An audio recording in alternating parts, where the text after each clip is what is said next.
Hey, everybody. Welcome to Daniel Davis Deep Dive, coming to you from an unknown location, or at least an unusual one. I'm actually in London, England right now. We're intended on having a family vacation, but was kind of interrupted by an active war. So we're going to have to put that on postpone for a minute here. But this is obviously quite groundbreaking, potential catastrophic outcomes. Many things are possible here. So we felt it was important to interrupt to bring you an update of what we know so far. Of course, everything is about, actually, this happened while I was in the air on the way here.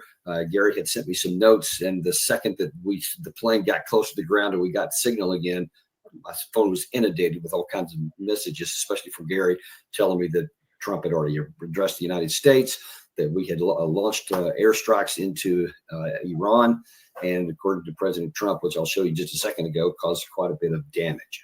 But listen, there's one thing we got to understand first. Yeah, those are the three nuclear sites that were hit: Fordo, which we've talked a lot about here on the show in the last few days, Natanz, and Isfahan. That's also been something that's been in the news for quite a long time. And you see there on the right that there were 3 B-2 stealth bombers that are reported to have been used, dropping 6 bunker busters on Fordo, which is quite a lot for one target. And then 30 Tomahawk missiles fired from submarines from undisclosed locations from quite far away. So apparently quite a bit of that, only 3 air sorties, which reportedly were able to go in and out without any adverse consequences. But listen, here's what we need to understand. There are way too many people in the United States, and I've been scouring the net while I'm in taxis and driving around just to get here to find out what people are saying. And there are, especially those who are on President Trump's side, those who love the Netanyahu administration, all they're talking about is how this vindicated everything. And now then we finally had somebody that took care of things. If you were watching our live stream just a minute ago, where Secretary of Defense Hegseth came out there literally just minutes ago and said, this president is the only one that has been able to get this done. All these other guys just talked about it, but only because of the strength here to get it done. He's talking about everything like it's in the past tense. And it is not in the past tense. There is everything in the world that could happen from here. There are a great many unknowns. And the talk that actually, let me just, instead of characterizing it, let me let you listen to it. Here is one of the key moments yesterday in Trump when he talked to the nation. A short time ago, the U.S. military carried out massive precision strikes on the 3 key nuclear facilities in the Iranian regime: Fordo, Natanz, and Isfahan. Everybody heard those names for years as they built this horribly destructive enterprise. Our objective was the destruction of Iran's nuclear enrichment capacity and a stop to the nuclear threat posed by the world's #1 state sponsor of terror. Tonight, I can report to the world that the strikes were a spectacular military success. Iran's key nuclear enrichment facilities have been completely and totally obliterated. Iran, the bully of the Middle East, must now make peace. If they do not, future attacks will be far greater and a lot easier. So first of all, you have no earthly idea if your missiles and bombs were a spectacular success or made a lot of noise that didn't do anything. We have no idea. We showed you Ted Postal just a couple of days ago that talked about how difficult it would be for one of these GBU-57 30,000-pound bombs to actually penetrate through not 200 feet, but 300 feet, apparently, to get down to where that facility is reported to have been. That assumes the right aim points and all that. Maybe that's why they use 6. They thought this way, well, if we don't know the exact location and where it is underground in that area, then we'll fire a bunch of them. That also assumes that any of those, if not all of them, would be able to penetrate to that depth. And as Professor Postal pointed out, we don't know that. In fact, a lot of the granite that's in the ground there is awkward shapes, and it may not even come close to getting to 200 meters. All we can say with any confidence is that the missiles hit their targets. Now, whether they accomplished anything under the ground, we don't know. President Trump doesn't know. I don't know. Probably only Iran knows right now, and we'll wait and see how that turns out. But the second thing is that it's important, not just to the military aspect of this, but President Trump just told the world that our objective was to take out the Iranian nuclear capabilities and prevent them from ever having a chance to get to a bomb. Our own intelligence, as it has for decades, said that there was no nuclear weapons program, that the Ayatollah had not given one. And the IAEA, who was not shied back from accusing Iran of making cheating on their requirements and all that kind of stuff, and talked about being honest about where they're going beyond what they were supposed to, et cetera, also expressly said there is no nuclear weapons program, and the Ayatollah has not made one. So it was corroborated by an independent source. Then what is the justification for the United States launching a military operation against a foreign power? You can't just go to war because you don't like them. You can't go to war because one of your friendly nations, Israel in this case, hates them. And so they didn't have the weapons to go after them. So Benjamin Netanyahu, who he just admitted a couple of days ago, talks to Trump nearly every day. And even though his director of national security, Tulsi Gabbard, said very clearly that there was no weapons program in March of this year, and even though she says she agrees with President Trump on his policy that you can't, they can never get a bomb, she still didn't go back from the statement that they don't have one now. She said, yeah, they could. It's a short window, but that's been for many, many years. That's not even news. We know that they've been to a position where they could go if they made a decision, but they hadn't made a decision. What that means is the ramifications are incredibly important, because that means that we just took an act of war. It remains to be seen what Iran's going to do. We'll point that out right now. But what we did, past tense now, is we have taken an act of war against another sovereign country that violates the United States Constitution, and it violates the 1973 War Powers Act. Point blank, categorical. I've already seen some of Trump's defenders who love this action and are really happy that he took it, and they're already dismissing, it's not the 1973 War Powers Act doesn't apply.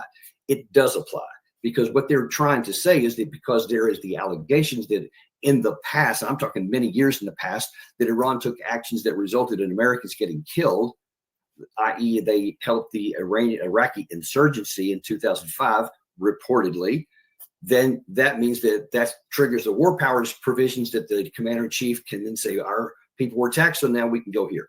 It doesn't work like that. Unless you want to make the argument that it does, in which case you're making the logical course for Vladimir Putin to go to war with the United States, because that is precisely what us and all of our NATO allies have been doing for 3.5 years. Don't think you want to make that argument there. But see, no one's really concerned about the argument. No one's actually concerned about the rule of law. They don't care. They just say, we wanted to do this. We have the power. You can't do anything about it. So eat missiles. That's pretty much what we're doing. And listen to me, folks.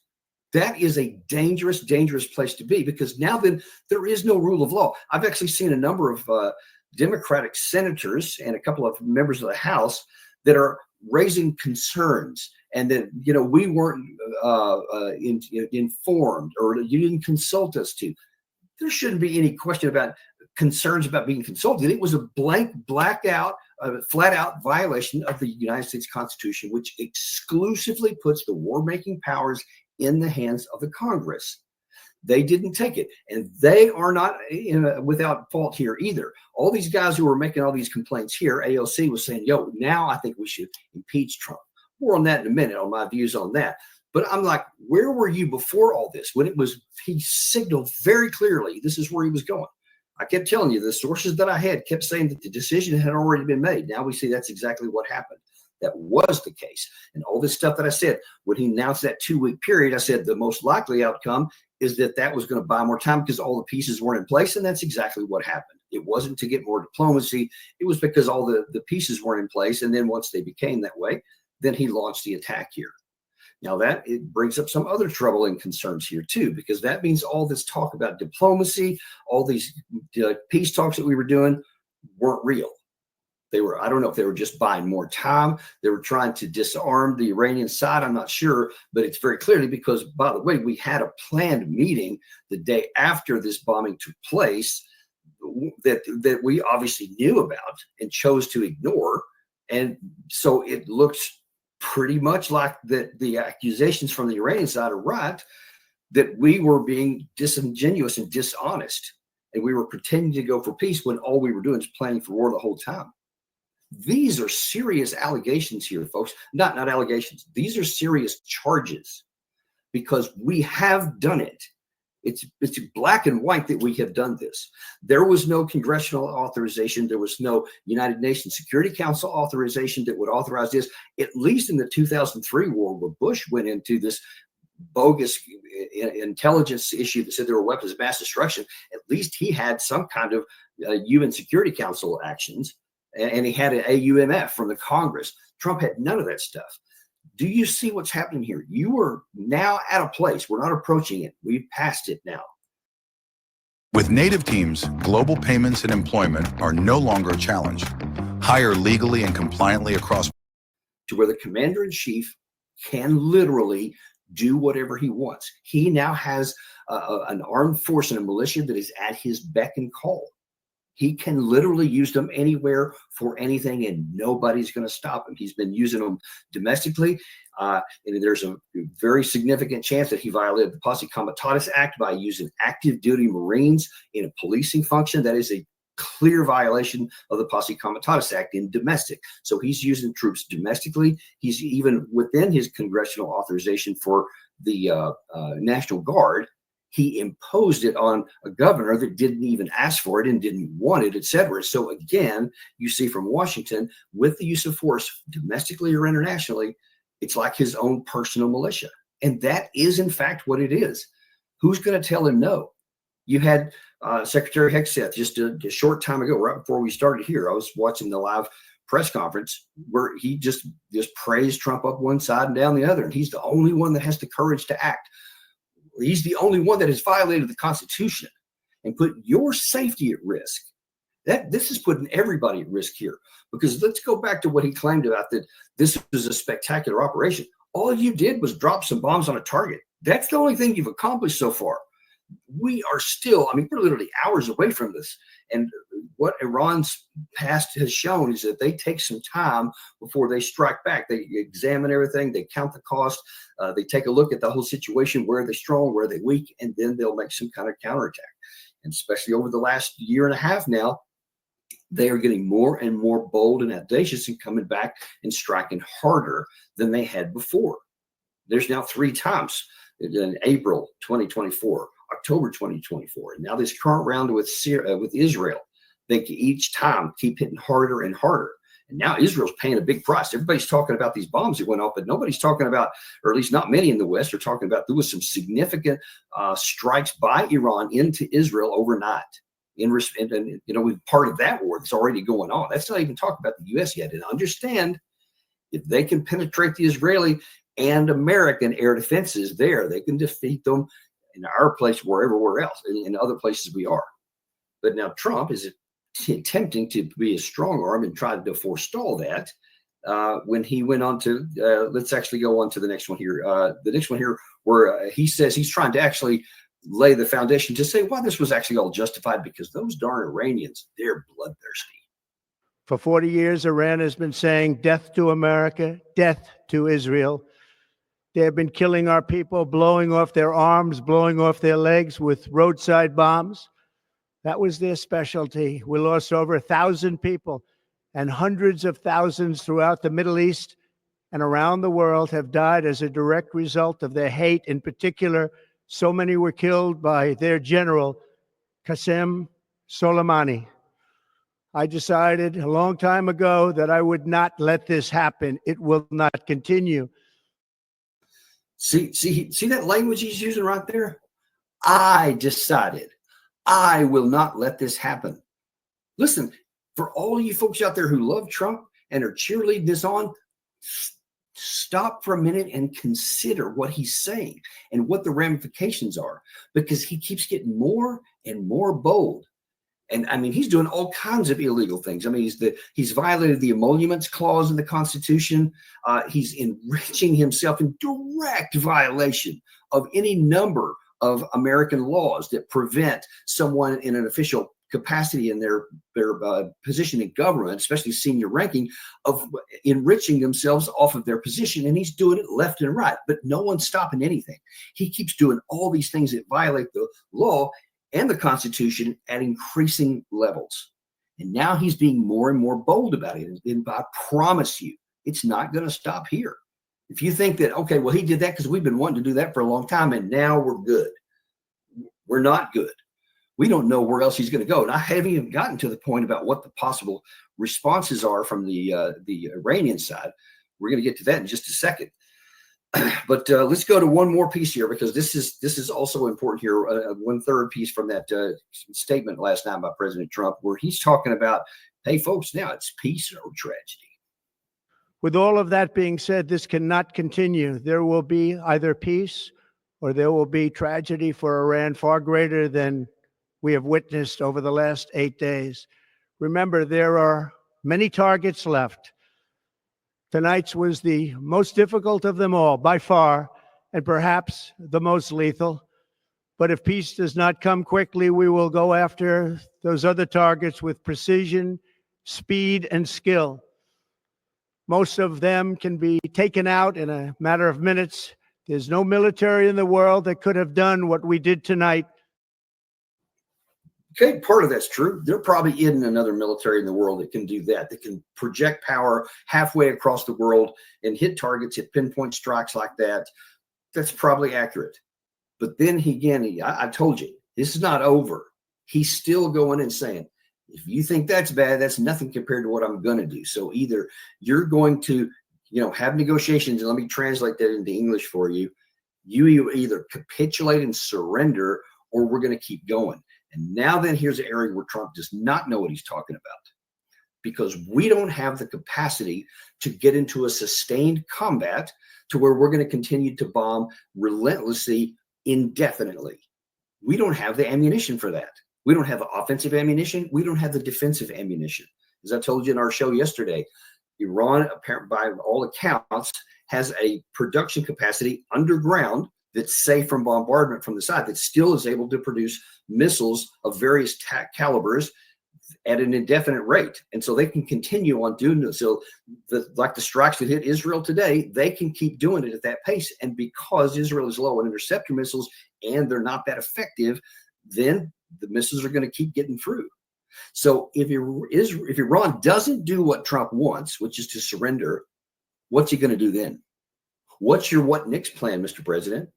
This was like the classic mistake. We keep talking about all these the troubling analogies between the 2003 Iraq war and this 2025 Iran war, is that Bush and all of those folks, they thought it was going to be easy. They thought that it was going to go, the whole thing about flowers and everybody was going to love us. It was going to transform the Middle East into a beacon of democracy and all that nonsense. It was always nonsense. Now Trump seems to be falling into that category as well, of thinking that, yeah, I just threw a big bomb down there, and now then they're going to capitulate. Well, what if they don't?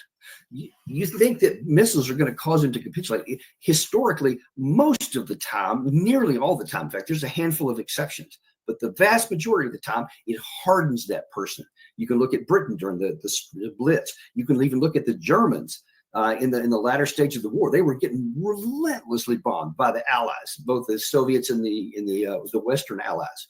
They never capitulated until the Soviets, they finally completely captured everything. They fought right to the very last. The bombing never stopped them. Obviously, the Soviet Union the same way. They suffered all these casualties. They never capitulated because of the bombings. Look at Ukraine. Ukraine has been relentlessly bombing now for about 2.5 years. Nearly every few days, sometimes every day. It has not caused them to drop out of the war. They keep fighting. Why do you think that suddenly that the Iranian regime is going to be different than everybody else was, and you're going to succeed? You hope that works, but what if it doesn't? What if it falls in the norm and they continue to resist, and their nuclear weapons program isn't ended, and they don't agree to your terms? What are you going to do? What are you going to do? You don't have the missile capacity. You don't have the industrial capacity to keep doing that. I mean, already, we'll talk about this in another show, but already Ukraine is probably just dying right now. because they see that what little has been coming through now is probably going to stop completely, because it's all going to be going to the Middle East. And they're probably terrified of Iran continuing to wage war, because that means that these missiles and diversions are going to keep going there and not into the Ukraine war. Obviously, that's making the Russian side pretty happy, because that could hasten the end of that war, because they simply don't have enough ammunition to continue waging conflict. We'll see how that talks. Like I said, we'll get into that more in another one. I'm talking right now about what the United States is going to do. And Trump has not thought this through. He's got plan A, and that's it. And all of his people behind him, you see that when Tulsi Gabbard dared to suggest that this might end bad, she gets sidelined.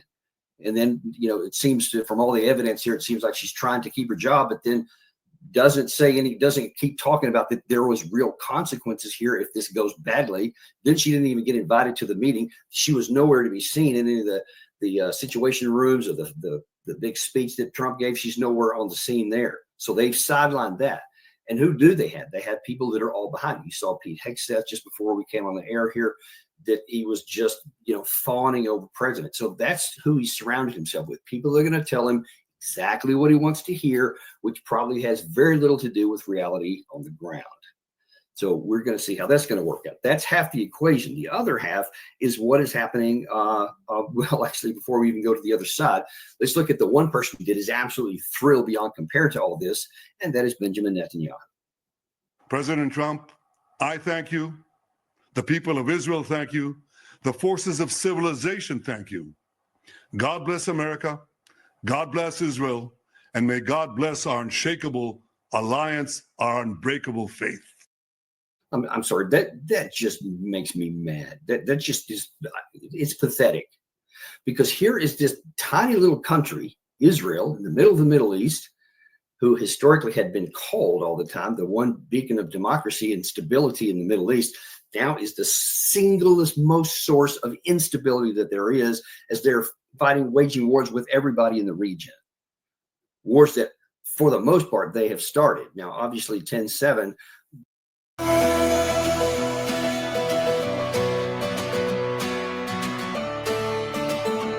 They were the recipient of a terrible terrorist attack that killed a lot of their civilians. But what people don't realize is that wasn't the start of anything. That was just one of the big explosions, because in the 3 months prior to that, during the summer of 2023, the Israeli Defense Forces were killing hundreds of Palestinians in the Gaza Strip and in the West Bank. People in the West don't care anything about that, because they're Palestinians or Arabs. We don't care what happens to them. And besides, it's all their fault anyway. That's our default position. It's always their fault. But because of that pressure that Israel had been putting on them for decades, and especially in that concentrated period of time there, then you had an explosion on 10-7, and then now Israel went in and overwhelmed, and that spawned almost all these other wars. Almost all of them, because of what Israel did. And now they're in Syria, they're fighting in Yemen, they're fighting in Lebanon, and now they're fighting in Iran, and of course in the West Bank and in Gaza Strip. So they're fighting everywhere. They can't sustain this forever. That's why Netanyahu's so adamant about drawing the United States into this. That's why he's been begging for Trump to come in and do exactly what he did. And why did Trump? What is it about this country that just mesmerizes or even hypnotizes the American leadership to where they just almost like get these glazed look over their eyes, and whatever they say, we're going to do. And we'll attack everybody who doesn't. Look, they had the knives out for Tulsi before she even got confirmed. The minute she was announced, is that there have been people, because they know that she was going to be taking the position that she was, and they didn't want anyone in there, to include me. They successfully got me knocked out before I assumed my position as the deputy director of national security, because they don't want anyone who's going to be saying what I'm saying now, which is the truth, which is accurate. And if President Trump had listened to the truth, he could have saved all kinds of lives and increased American national security. But because he listened to these guys and all these people who were trying to get everybody out of the way that did anything besides cheerlead for Netanyahu, now you see the result. They succeeded. They got the cheerleaders. Now then everybody's getting behind it. President Trump did dutifully what they wanted to do, and now there's Netanyahu just fawning all over him, saying, "Good boy." That's how I see it. Good boy, Trump. You did good. He's just buttering him up. I bet he doesn't even have respect for him, but he knows how to manipulate him like a master manipulator, and it's working for now. But because there is another half of this, let's consider this. Here is the foreign minister, Arakchi, talking about, first of all, that he said, look, Trump's just betraying his own people. While President Trump was elected on a platform of putting an end to America's costly involvement of forever wars in our part of the world, he has betrayed not only Iran by abusing our commitment to diplomacy, but also deceived his own voters by submitting to the wishes of a wanted war criminal who has grown accustomed to exploiting the lives and wealth of American citizens to further the Israeli regime's objectives. I mean, you don't like to hear that coming from your adversary, your effective adversary, because I mean, you know, Iran did take a lot of Americans hostage, and we did have the 1979 revolution, and you can say all kinds of things about, you know, what we did to precipitate that, like the 1953 coup, for example. But still, that happened, and there's been animosity between Americans and Iranians ever since then. Every administration, everybody's been arrested. So you don't want to hear something like that, especially if it's true, coming from your adversary coming here. But what he said is true. President Trump ran on a platform, no more stupid wars. He didn't like the wars that happened. He went to lengths to talk about how bad the 2003 Iraq war was, and now he has replicated it, except he's gone a little bit further, I think, and it remains to be seen what's going to happen next. But that's the bottom line here, is that Trump did the exact opposite of why he was elected. And I can assure you, there's a lot of people that are upset about this. I'm far from the only one. I mean, you've seen Tucker Carlson, Steve Bannon, quite a number of others. Not all of them, though, because there's a whole bunch that are still big cheerleading because nothing bad has happened yet. So they're talking like Pete Hegseth did an hour or so ago, thinking it's talking in the past tense, like finally somebody stood up and did the right thing, meaning, yeah, we don't care about the Constitution either. We don't care about the rule of law either. We just care about doing what we want and killing the people we don't like. That sounds even ugly to come out of my mouth, but it's true. And the evidence is unmistakable there for anyone. And I abhor it and I condemn it, because that is not the America that I fought for, that I served for 21 years nearly of active service, that I risked my life for 4 combat deployments, one that's going to go and do the very thing that we always claimed. We're the indispensable nation, that we want to hold others to the rule of law, the international rules-based order, all that has now just gone out the window. Now that's all those words are nothing but a tool to use to do the opposite and to compel compliance with everyone we don't like, or will kill them, or will supply someone else so that they can kill them. That is not the kind of country that I want to be a part of. And I want to see that completely change, because it is so dangerous for us. It's not even a matter of a political affiliation, or I don't like this guy, I don't like that politician. This is a right and wrong issue that has serious potential consequences. And if anybody's not clear on that, Arakchi went further, talking about what those might be now.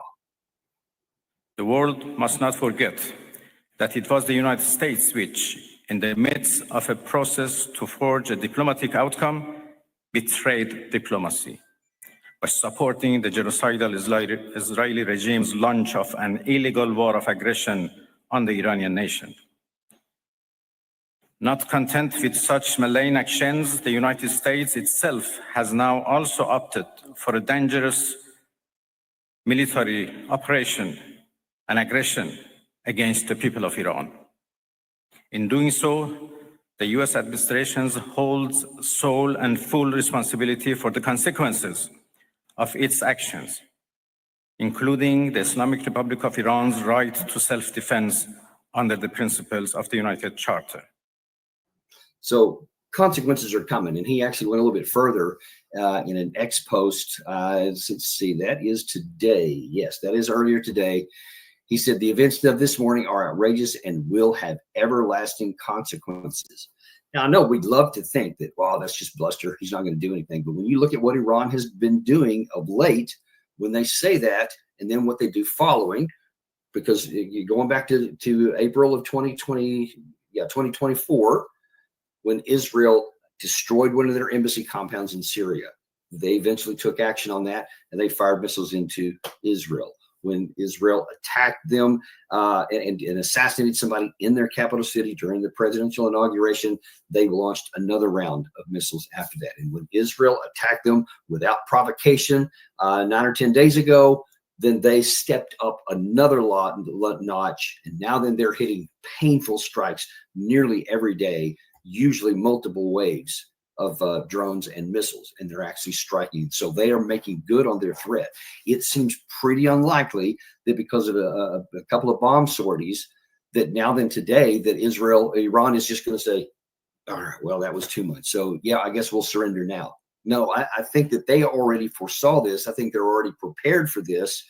And I think they're going to make good on it. And I have been warning that if Trump did this, I said this at a show just a couple of days ago, that he is probably signing the death warrants for some American troops who are scattered all over the place. Like you see on that map that Gary's showing you right there. There are probably people, men and women in American uniforms at these locations here, some of whom probably will not be alive in a week because of what Trump did.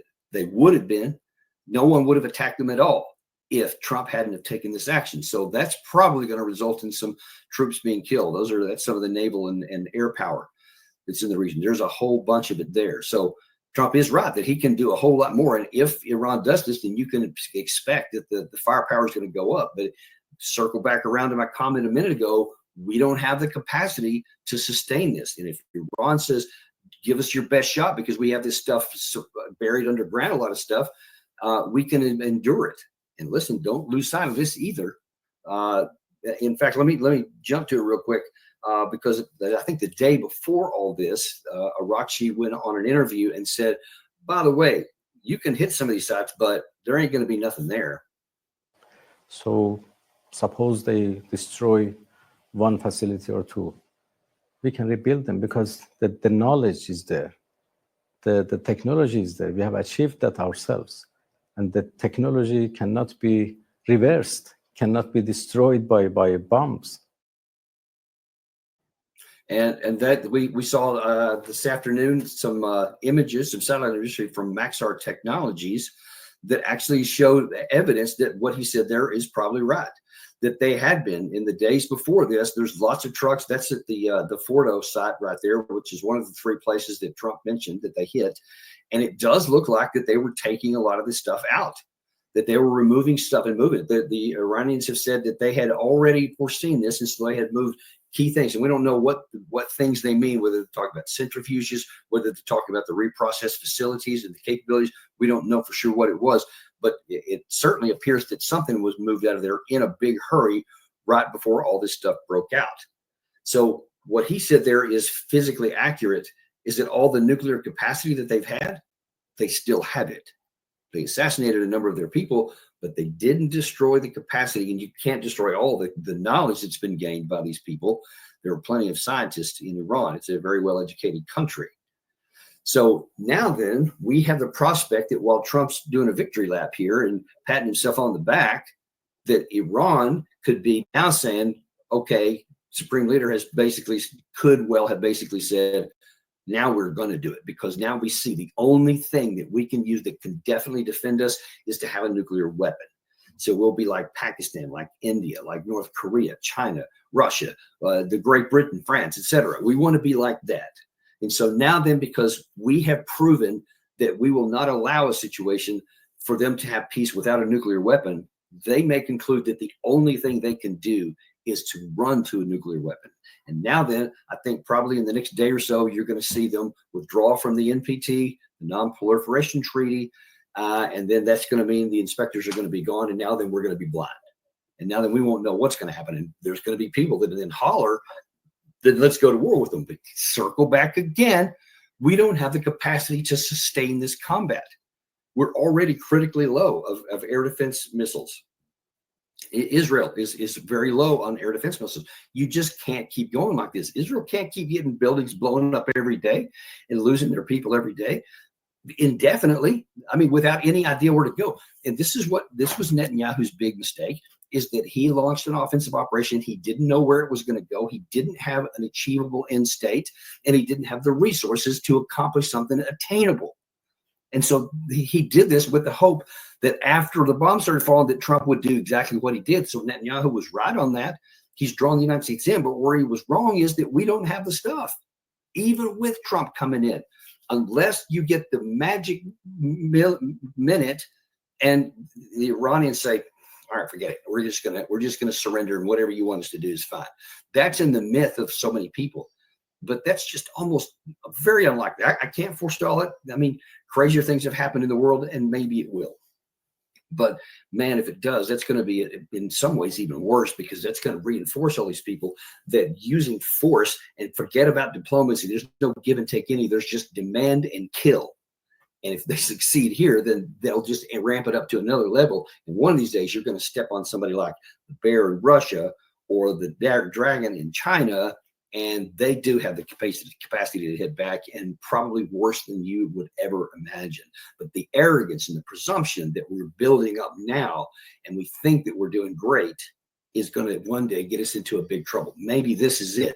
Maybe that Iran starts striking back and start killing some of our people, and now there's going to be huge overflow, and there's just everybody that's been cheerleading this on will now, with indignation, say, now then we're going to declare war on Iran, and we're going to go in and whatever happened bad in 2003 Iraq war is nothing compared to what would happen if we do that too. Because again, we are not on a war footing. We don't have the industrial capacity. We don't have the manpower capacity. We don't have the sustainment capacity. We don't have anything necessary. All we have is a lot of arrogance and people angry in Washington, D.C., thinking that everyone should do what we want. And I think those days are coming very close to be to an end, and it may already have been there. And so we're going to be watching the next 24, 48 hours to see what's going to happen here. But I don't think a lot of good things are going to come, but you can count on Daniel Davis Deep Dive to bring it to you. I've had some limited capabilities while I'm going to be in London here for this coming week. But Gary or some of our other guests that we may have on, somebody's going to be giving you an update here on the Daniel Davis Deep Dive. You can count on that. I'll be here as much as I can, but you've got a good team of folks that are going to bring you no matter what. So keep coming back to this channel right here, and we'll give you the no kidding. We're not going to give you the spin that other people do or the slanted view one way or the other. I'm going to tell you the truth, whether that's good or bad for us, good or bad for Iran, good or bad for Israel. You're going to get the truth here. Keep coming back. Thanks very much, and we'll see you tomorrow on the Daniel Davis Deep Dive.